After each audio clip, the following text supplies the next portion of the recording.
120 सांसदों के दस्तखत और बिरला साहब को दे दिया गया नोटिस महाभियोग लाने की तैयारी। आखिर कौन है वो व्यक्ति जिसको कुर्सी से उतारने की पूरी तैयारी विपक्ष रच रहा है? आखिर किसके लिए महाभियोग लाया जा रहा है, जिस खबर को सुनने के बाद दिल्ली से लेकर के तमाम प्रदेशों की राजनीति गलियारों में तहलका मच चुका है। खबर पर तो मैं आऊंगा ही, लेकिन आप इतना समझ लीजिए कि जब महाभियोग लाने की बातचीत होती है तो इतना जरूर समझ लीजिए कि संवैधानिक पद पर किसी बड़े व्यक्ति के बैठे हुए कुर्सी से उतारने की तैयारी चल रही है। महाभियोग खास व्यक्तियों के लिए लाया जाता है, हर किसी के लिए महाभियोग भी नहीं होता है। तो अब महाभियोग की जब बात हो रही तब समझ लीजिए कि या तो कोई सुप्रीम कोर्ट का जज है, या फिर कोई हाई कोर्ट का जज है, या फिर इलेक्शन कमिश्नर हो, इस तरीके के लोगों के लिए महाभियोग लाया जाता है। खबर क्या है, खबर पर जरा चलते हैं। हिंदुस्तान लाइव की खबर और लिखा गया है, एक और जज के खिलाफ महाभियोग, 120 सांसदों ने दिया नोटिस लोकसभा स्पीकर ओम बिरला को। जी हां, लोकसभा के स्पीकर ओम बिरला साहब को 120 सांसदों ने नोटिस दे दिया है, महाभियोग लाने की तैयारी कर रही है। और एक और जज की से बातचीत की जा रही है, यानी कि यह जो महाभियोग लाया जा रहा है किसी खास जज के लिए लाया जा रहा है। और जब बात यहां पर हो रही है एक और जज के खिलाफ, यानी पहले भी एक और जज के खिलाफ महाभियोग लाया जा चुका है। याद करिए, इलाहाबाद हाई कोर्ट के जस्टिस वर्मा के खिलाफ लोकसभा में महाभियोग लाने की पूरी प्रक्रिया शुरू हो गई थी और ओम बिरला साहब ने जांच भी गठित कर दिया था। यही है जस्टिस वर्मा साहब, कैश कांड समझ रहे हैं आप, जो घर के अंदर से यह बताई जा रही थी कि जो जले हुए नोट मिल रहे थे, जिसकी वजह से पूरा हड़कंप मच गया था। उस वक्त भी ये जो तस्वीरें देखिए किस तरीके से शुरुआत हुई थी, किस तरीके से पूरा एंड तक चला, और अभी क्या कुछ होगा ये तो आगे पता चलेगा। लेकिन सरकारी आवास पर आग लगती है, बंडलों में जो नोट होते हैं जले हुए मिलते हैं, जिसको लेकर के पूरा हड़कंप मच जाता है। उसके बाद महाभियोग लाने की तैयारी चलती है। ओम बिरला स्पीकर साहब डायरेक्ट वो कहते हैं कि लाना चाहिए, जांच करनी चाहिए, इस तरीके की गठित जो है जांच गठित की जाती है, समिति बना दी जाती है। लेकिन आज एक खबर यह निकल करके आ रही है, मैं आपको बता दूं, इस खबर में यह बताया जा रहा है हाई कोर्ट के एक सिटिंग जज के खिलाफ फिर से उनको कुर्सी से उतारने के लिए महाभियोग लाया जा रहा है और उसके लिए नोटिस भी स्पीकर साहब को दे दिया गया है। और आपको जानकर हैरानी होगी कि जो सिटिंग जज मद्रास हाई कोर्ट के जो सिटिंग जज हैं, उनको लेकर के तमिलनाडु की सत्ताधारी पार्टी द्रविड़ मुन्नेत्र कड़गम यानी कि डीएमके, जो सत्ताधारी पार्टी है डीएमके, और साथ ही साथ विपक्षी पार्टियां जैसे अखिलेश यादव हैं, उसके बाद कांग्रेस पार्टी की महासचिव जो हैं प्रियंका गांधी वाड्रा, सबने सिग्नेचर करके यह नोटिस थमा दिया है। और आप जानते हैं कि जो सिटिंग जज हैं मद्रास हाई कोर्ट के, वो कौन हैं? मद्रास हाई कोर्ट के जो जज हैं जस्टिस स्वामीनाथन। आपको जानकर हैरानी होगी कि किस लिए इनके खिलाफ महाभियोग लाया जा रहा है, वो भी मैं आगे आपको बतलाऊंगा। लेकिन उससे पहले जरा ये खबर देखिए। खबर में लिखा गया है, कौन है जस्टिस स्वामीनाथन जिनके खिलाफ महाभियोग की तैयारी, मंदिर वर्सेस दरगाह में ऐसी नौबत क्यों आई? अब आप समझ गए होंगे कि यह मसला मंदिर वर्सेस जो है दरगाह के बीच की खबर थी, जिसको लेकर के महाभियोग तक आ गई।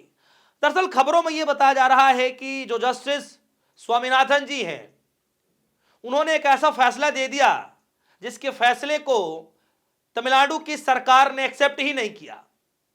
यानी कि यह कहा जा रहा है कि जो जस्टिस स्वामीनाथन थे, उन्होंने एक फैसले के अनुसार यह बताया कि मंदिर में दीप जलाने के लिए उन्होंने जो है परमिशन दे दी। और यह बताया जा रहा है कि जहां पर जो ये मंदिर है उसी के जस्ट साइड में ही दरगाह भी है। तो यह बताई जा रही है कि जिससे आपसी सौहार्द बिगड़ सकता है।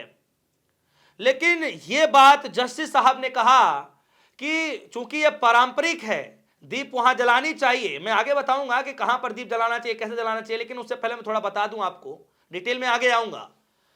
तो कोई इससे दिक्कत नहीं है, ना मुस्लिम समुदाय को है ना ही दरगाह के लोगों को है, कोई दिक्कत नहीं होगी।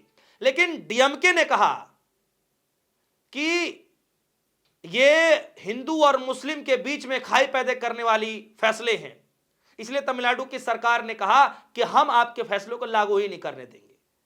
और इसके बाद यह मसला सुप्रीम कोर्ट में भी गया और आज यह कहा जा रहा है कि एक तरफा फैसला सुनाने के पक्ष में जस्टिस स्वामीनाथन के खिलाफ महाभियोग को लेकर के सभी विपक्षी पार्टियों ने सिग्नेचर कर दिए। लगभग 120 सांसदों ने सिग्नेचर कर दिए, नोटिस भी दे दिया गया।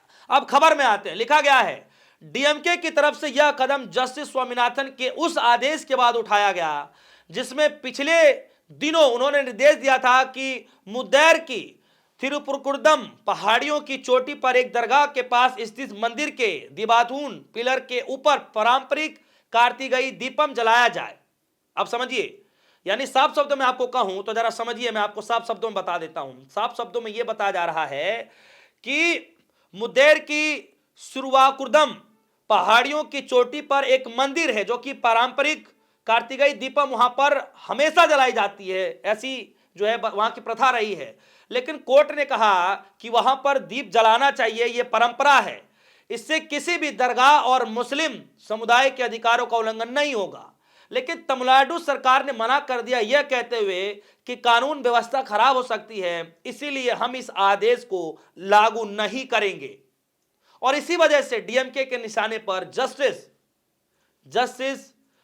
जो स्वामीनाथन जी हैं वो आ चुके हैं। अब इस मसले को लेकर के आगे की पूरी लड़ाई लड़ी गई है, जरा मैं आपको संक्षेप में बता दूं कि आगे कैसे कैसे क्या हुआ है। जब ये सब कुछ हुआ तो इसके बाद इसमें यह बताया जा रहा है, जैसे यह विवाद बढ़ा तो विवादों के बीच यह बताया जा रहा है कि हिंदू विश्व परिषद यानी वीएचपी ने शुक्रवार को तमिलनाडु में डीएमके सरकार पर हमला बोलते हुए इसे हिंदू विरोधी बताया और केंद्र से हिंदुओं के संवैधानिक अधिकारों की रक्षा करने के लिए राज्य और कानून का शासन सुनिश्चित करने का आग्रह किया। इस राजनीति के बीच सत्ताधारी पार्टी डीएमके के सांसद इस मामले को अब राष्ट्रीय स्तर पर उठाने की तैयारी कर रहे हैं, जिसके तहत सभी 120 सांसद मिलकर के महाभियोग लाने की तैयारी कर रहे हैं, जिसको आज ओम बिरला साहब को लेकर के वहां पर नोटिस दे दिया गया कि इनके खिलाफ महाभियोग लाया जाए, हम नोटिस दे रहे हैं, उनको कुर्सी से उतारा जाए। अब जस्टिस जो स्वामीनाथन जी हैं, अब उनको लेकर के क्या जो विपक्षी पार्टियां जो कार्रवाई की मांग कर रही हैं, महाभियोग लाने की तैयारी कर रही हैं, वो कितना सही है और जो उनका फैसला था वो कितना सही रहा। उसके बाद तमिलनाडु की सरकार ने उन फैसलों को नहीं माना, ये कितना सही है ये तो आम जनता तय करेगी। लेकिन इतना जरूर है कि महाभियोग की तैयारियों में विपक्षी पार्टियां अब पीछे नहीं हैं। कुछ दिन पहले जस्टिस वर्मा को लेकर के महाभियोग लाने की तैयारियां की गई और अब जस्टिस स्वामीनाथन को लेकर के महाभियोग लाने की तैयारियां हो रही हैं। और यूं कहूं कि तैयारियां हो रही हैं नहीं हो रही एक अलग मसला है, जब नोटिस दे दिया गया तो मसला गंभीर हो गया। अब ऐसे में सवाल यह उठता है कि क्या सच में एक और जस्टिस की कुर्सी खतरे में है, और क्या अब यह मान लिया जाए कि महाभियोग की जो ये तैयारियां हैं ये जस्ट एक शुरुआत है, और किस किस के खिलाफ लाया जा सकता है? आपको क्या लगता है? विपक्षी पार्टियों ने जस्ट ये शुरुआत की है, और भी लोगों के खिलाफ महाभियोग लाया जा सकता है क्या? अगर आपको लगता है कि अगला महाभियोग किसी और के खिलाफ लाया जा सकता है तो वीडियो कमेंट सेक्शन में जाइएगा, अपनी राय जरूर रखिएगा और यह भी नाम जरूर बताइएगा कि किसके खिलाफ और अगला महाभियोग विपक्षी पार्टियों को लाना चाहिए। इस खबर पर आपकी क्या राय है? वीडियो कमेंट सेक्शन में जाइएगा, अपनी राय जरूर रखिएगा। फिलहाल के लिए दीजिए इजाजत, देखते रहिए डिस्को न्यूज। धन्यवाद।